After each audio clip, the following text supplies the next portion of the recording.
Bloody Mary.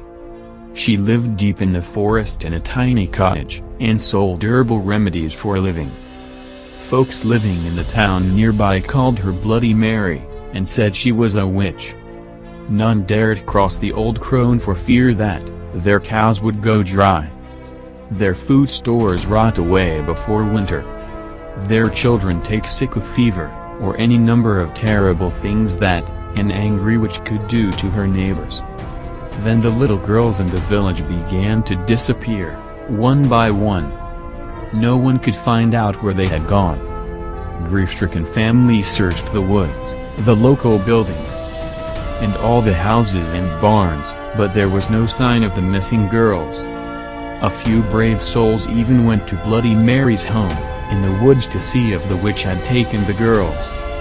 But she denied any knowledge of the disappearances. Still, it was noted that her haggard appearance had changed. She looked younger, more attractive. The neighbors were suspicious, but they could find no proof that the witch had taken their young one.